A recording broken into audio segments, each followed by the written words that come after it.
Estimados amigos, soy Héctor Edgardo Moreira. Tengo hoy para contarles una magnífica historia que involucró a la juventud de la Florida y a la juventud del pueblo La Cruz, distante unos 20 kilómetros al norte de la capital del departamento de Florida. Esta historia sucedió hace nada menos y nada más que 123 años, es decir, que debemos remontarnos hasta el año 1899, a fines del siglo XIX, y cuando aún La Cruz estaba en boca de todo el mundo, ya que se había producido tiempo atrás, el 25 de septiembre de 1897, el desarme de las fuerzas revolucionarias de Aparicio Saravia al finalizar la revolución de 1897. Mientras estamos viendo algunas imágenes de distintas casas de la localidad de La Cruz, digamos que se encuentra este pueblo ubicado al borde de la ruta número 5, y no digamos tan al borde, ya que hay dos entradas que lo comunican. Antiguamente sí, la ruta 5 pasaba por el centro del pueblo. Este pueblo fue declarado con esa condición por ley del 23 de octubre de 1929, ley número 8497. Su población es de aproximadamente 800 habitantes y tiene la particularidad de tener un monumento histórico. Me refiero a la estancia y bodega La Cruz, que el Poder Ejecutivo, a través del decreto número 526 de 2010, así lo declaró. Digamos que este pueblo es realmente atractivo, ya que es de los pocos del interior floridense que conserva las fachadas prácticamente como se veían en ese tiempo, es decir, a fines del siglo XIX, principios del siglo XX, y así en las décadas siguientes. En esta localidad también nació el maestro Julio Castro, maestro pedagogo que trascendió el tiempo y donde en su casa se encuentra la placa recordatoria que vamos a ver en las imágenes que estoy compartiendo, y el memorial que no hace mucho tiempo se inauguró en el pueblo. Como dije yo, no se habían acallado aún las voces del desarme que ponía fin a la revolución de 1897. Las mismas personas que contemplaron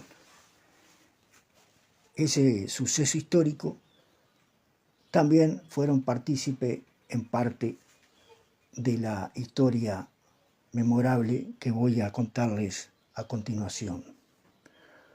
Una crónica de la época relata lo siguiente. El domingo tuvimos el placer de asistir a uno de esos paseos que dejan gratos recuerdos en el alma y hacen olvidar, siquiera momentáneamente, las diarias preocupaciones de la vida para transportarnos a un mundo mejor. Dos familias, Artucio y Avellana, habían tenido la idea de realizar un viaje a La Cruz. idea que fue acogida con indescriptible entusiasmo, pues la sola perspectiva de un día de campo era más que suficiente para sacar de sus casillas a un misántropo consumado, cuanto más al elemento joven tan ávido de libertad y diversiones.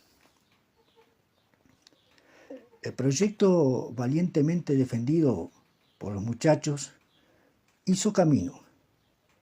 La idea encontró propósitos entusiastas y como consecuencia, el domingo, a las 7 de la mañana, salían de Florida 3 carruajes ocupados completamente por las bellas turistas, sus familias y un grupo de jóvenes. Como en todo viaje que predomina el elemento joven, una atmósfera saturada de admiración y animación y de alegría rodeó los carruajes. El trayecto todo fue una sucesión interminable de manifestaciones de contento. Sonoras carcajadas, mezcladas con canciones deliciosas, con trozos poéticos declamados con entusiasmo.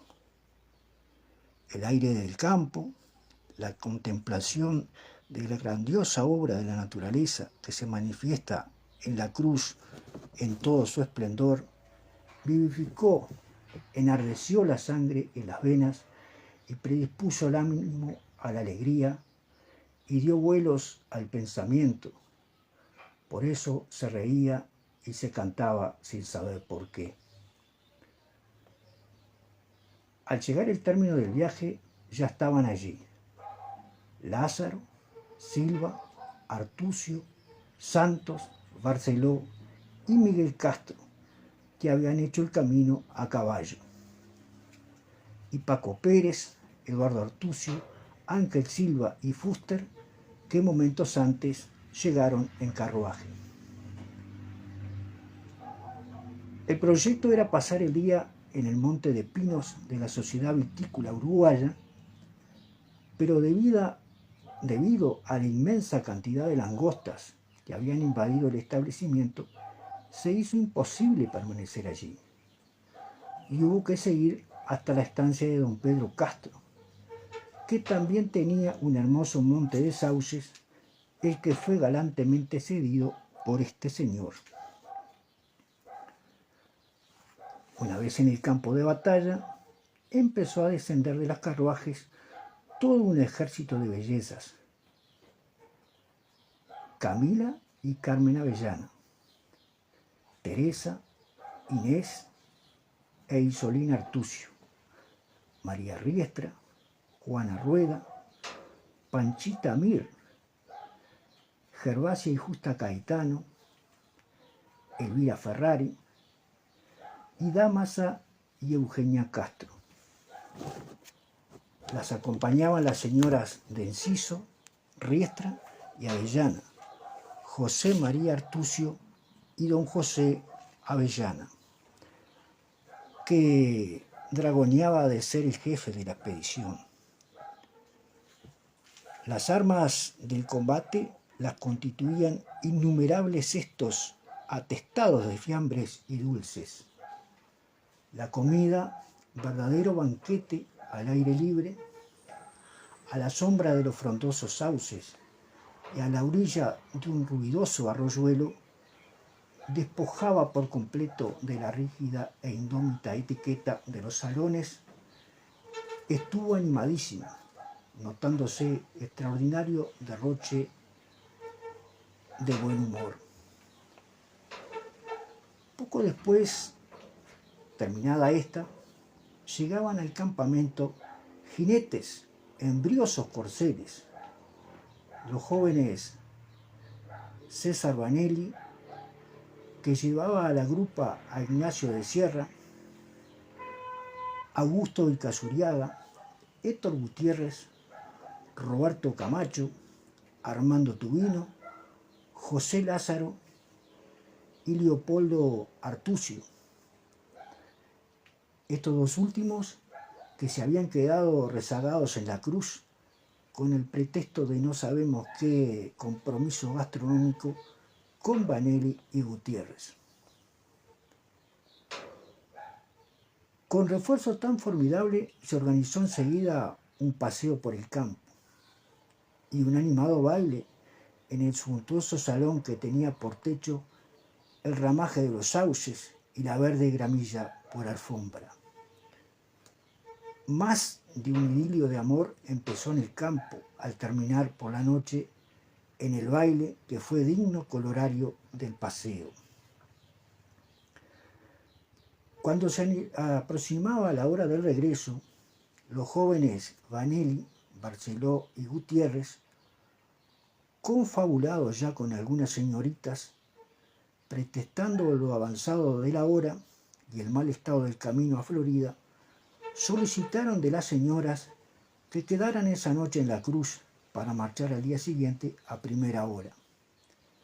Las señoras resistieron con valor largo rato, cuando el jefe de la resistencia, el genial don José Avellana, se pasó al campo de los asaltantes, inclinando la victoria a su favor. A nuestro regreso en la cruz, encontramos ya preparada en la casa del señor Vanelli una suntuosa mesa para 40 cubiertos que se vio rodeada pocos instantes después por todos los presentes. Fue aquello, a pesar de ser improvisado, un banquete capaz de satisfacer al gastrónomo más exigente, pues el menú era inmejorable. La mesa, adornada con gusto, presentaba un golpe de vista espléndido, y como en todas partes donde el bello sexo lleva el atractivo de sus gracias, reinó allí la más franca alegría. Los jóvenes Vanelli, Barceló y Gutiérrez pueden estar bien satisfechos, pues el éxito coronó sus esfuerzos. Ellos fueron los héroes de la jornada. Concluida la cena y después de un corto paseo por la población, mientras se daba la última mano a los preparativos, fuimos invitados a pasar al salón de baile, improvisado al efecto, con sencillez y buen gusto. Los ecos de la fiesta ya habían repercutido en Florida, propagando el entusiasmo en algunos jóvenes que, no temiendo para nada en cuenta la oscuridad de la noche ni lo avanzado de la hora, se pusieron en camino a la cruz a las 2:30 de la noche.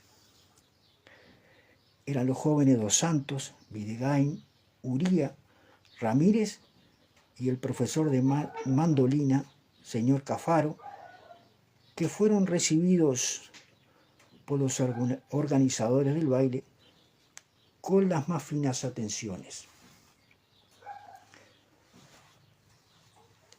La tertulia se prolongó sin que la animación decayera un solo instante, hasta que ya Febo, asomando su rubicunda faz de oriente, empezaba a teñir de púrpura y oro el horizonte, anunciando el despertar de la mañana con infinidad de armonías, con rumores de insectos y gorjeos de pájaros, que de esa hora deliciosa, la predilecta de la poesía, y recordándonos que ya era tiempo de pensar en el regreso a Florida.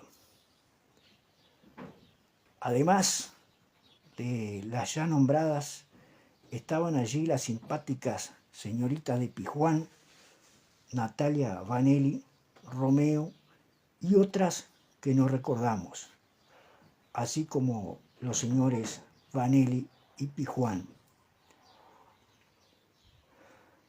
Para terminar, nos hacemos de un deber el manifestar nuestra íntima gratitud por los múltiples sentimientos de afecto y atención recibidas de Vanelli y Castro, así como muy especialmente a la juventud de la Cruz, que demostró una vez más su delicadeza exquisita y su entusiasmo sin límites, proporcionándonos momentos de placer, cuyo recuerdo resistirá siempre las ráfagas avasalladoras del olvido. Firma Turista. Fue publicado este relato o esta crónica realmente